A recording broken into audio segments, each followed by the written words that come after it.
Hello world and welcome back to another episode of Golfing the Villages. Today I ventured outside of the bubble, driving an actual vehicle rather than my usual mode of transportation, my golf cart. I made my way to Golf Central Ocala, where I met up with Justin, co-owner and operator, and was able to film this episode of Ask a Fitter.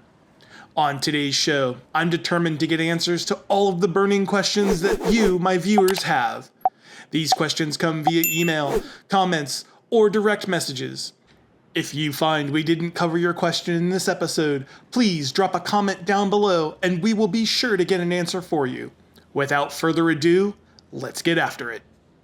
Hey guys, good morning. I'm here with Rick with Golfing the Villages. I'm Justin, part of Golf Central here. We have a store in Ocala and the Villages, Florida. And he has a lot of his frequently asked questions concerning fitting and just golf in general. So we're going to start with the first one here today. He said, hey, give us a little background about yourself, Justin, and what I've done in golf. So I've been in the business for 25 years. Really specialize in fitting now. That's what I tend to do a lot for our staff and for our team here at Golf Central. It's what I love, but we are owner-operators here at Golf Central. I am one of the owners, and we are in the store every day learning the new golf equipment, seeing what's going on, and we love the game, and we love to see your game improve, and that's why we care. We are guys that really care about your game. So we'd love to see you come in. We'd love a chance to give you a fitting. His next question is, what would you say to a beginner golfer that doesn't think they are good enough yet for a fitting? My best analogy is understanding that the tool is a big thing in the whole picture. You have to have the right tools in your hand. And it's a way of saying, if I told you to dig a hole, no matter how talented you are, if I give you the wrong tool to dig the hole, a person with less talent but has a shovel is going to dig that hole quicker and better. So you have to have the right equipment in your hand, and that is the goal of a fitter, to put that right tool in your hand to maximize what your potential is. Does it mean you're going to be on TV next week or a pro golfer? Probably not, but we're going to maximize what potential you do have with the right tool. Our next question is, what does a fitting do and not do for a golfer? I think one of the biggest things a fitting does is it builds confidence. It lets you know you have the right things in your hands, and it lets you know you have the right tools to accomplish the best golf you can play. So I think, as we well know, this game is a big mental battle. And if you sit here and question every shot you hit and you're going, well, I'm going to change this or change that, you're just doing the wrong things. When you go through a fitting, it gives you the confidence to know, okay, I got the right things, let's just make a good golf swing and let the tool help me. The next question is if a golfer is playing a set that they were not fit for, how do you think that impacts their golf game? I see it happen a lot. I see people, like I just said, they'll hit a tee shot and they'll see a ball go one way and they'll go to hit an iron and they'll react to the way they saw that tee ball happen with their iron, and then they hit a golf ball the opposite way. And you're going, no, you're making the wrong changes. That you don't need to make changes. We need to get that tool, that golf club, to fit you correctly. And that's what we do in a fitting. We can go top to bottom, making sure every club in your bag is correct for you. Next question is, what is most important? Club head, shaft, or grip?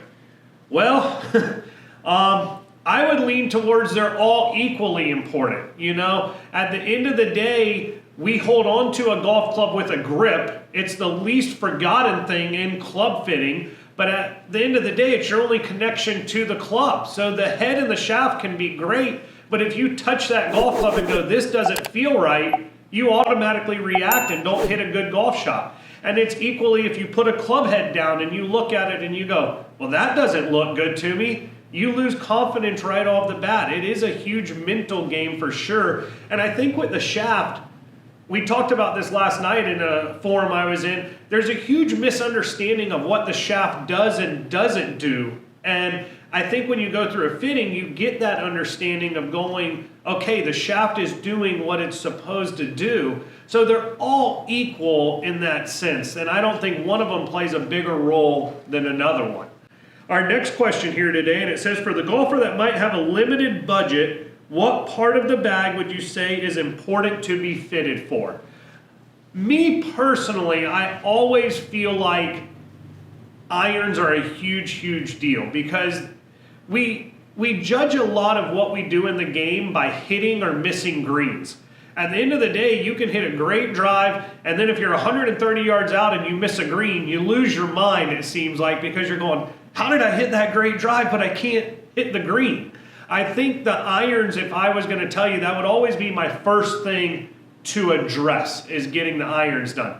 Now, here is the cool thing with us at Golf Central. None of our staff is commission-based. So the best thing to do is to walk in and inform them of your budget, and then we can make the necessary steps to go, okay, we can't try to skimp on money here. Let's make sure we get this right, and then we'll try to find an affordable way to get a correct driver. It might be a used driver. It might be looking at a last year's model. Who knows? But I think the biggest thing with that question is know your budget, come in and be honest about your budget, and then let's build the bag from there. Our next question is, how do you fit a golfer that may have an inconsistent swing? Well, probably 80% of golfers have an inconsistent swing. So that is what we fit every single day. It is a matter of maximizing the potential, and that's the great thing with launch monitors anymore. The launch monitor doesn't lie. So at the end of the day, if we hit a golf shot, no matter how inconsistent your swing is, and if it's maximized, then we know we did the best we can do. And that is the goal as a fitter, is to get you into the best fit, the best setup to maximize your inconsistencies.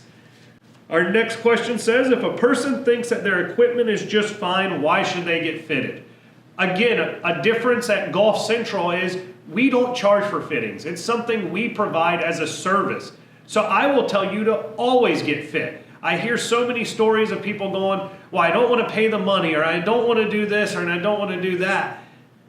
It's a service here. We want you to come in. We want you to make sure your clubs are correct. And if they're not, we're just going to be honest with you and say, here it is.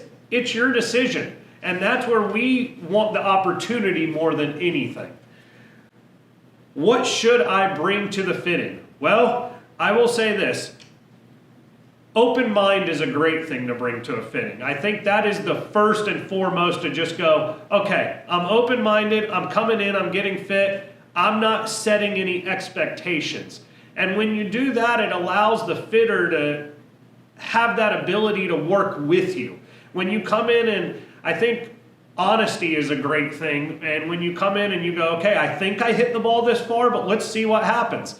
A lot of people are always shocked at how far they hit the ball, but if we get you a club that's hitting it higher, straighter, and farther than what you brought in, we know that's going to go to the same thing out on the golf course, and you're going to have a better time playing golf. The other thing I think people forget to always bring to a fitting is bring your golf clubs. I can't tell you how many people have showed up to a fitting, never had their clubs with them, and they want us to compare, and we have nothing to compare to. Wear comfortable shoes to swing in, and then don't forget your glasses if you wear glasses to play golf. I have that happen a lot of times. What information should I have for my fitter? I always ask when I start a fitting, and this is so I can understand you as a golfer, my first few questions are, what is your normal ball flight? Is it straight? Is it left of your target? Is it right of your target? Do you think you hit the ball low, the correct height, or high?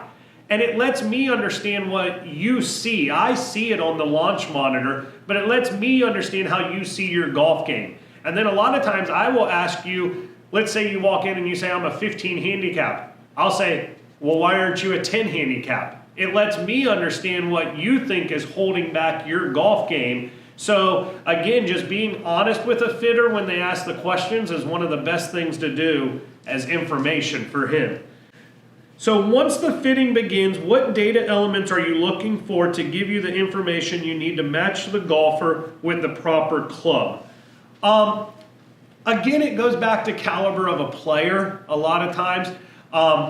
As I have fit everything from juniors to professional golfers, it just depends upon the person. I know a lot of ladies they hit the ball very low, let's say, and they get a lot of their yardage from run. So a lot of times what I'm trying to get a lady is to get more height under the golf ball, so when they are 50, 60, 70 yards from the green, they can hit a shot that actually lands on the green and stays on the green to improve their golf game. And then a lot of times, maybe with higher swing speed players, we're trying to bring their launch angle and their spin rates down so that they can control the golf ball more. So it just all depends upon the caliber and what type of player we are dealing with there. And we're always looking at numbers. That is what we're purely looking at, is numbers. And these launch monitors spit out so many numbers that it takes a fitter nowadays to understand all of them versus you just sitting there and going, well, I think that's good. Let a professional fitter tell you what is right. How do you handle a fitting when the golfer thinks they know exactly what they want before they start the fitting? It is a question I ask sometimes, so whenever they get done, the biggest thing I do as a fitter is I always check their golf clubs first, and then I'll say, hey, do you have anything in mind? If they tell me what they have in mind, I will always build it up a lot of times for them to hit it. And then I will say, okay, here's my recommendation from what I have seen that would be a better fit for you. I'm always open. I want people to tell me, hey, I would like to try this, because then it takes that second guessing out of the person or the individual's mind. So then we're creating confidence that they have the right club. If they leave and never hit what they thought was right, they don't leave with 100% confidence because they're going, man, I should have tried that because I think that's right. So always tell the fitter, and let's start there. So that's our last question. We appreciate all of them. And until next time, we'll see you on the golf course.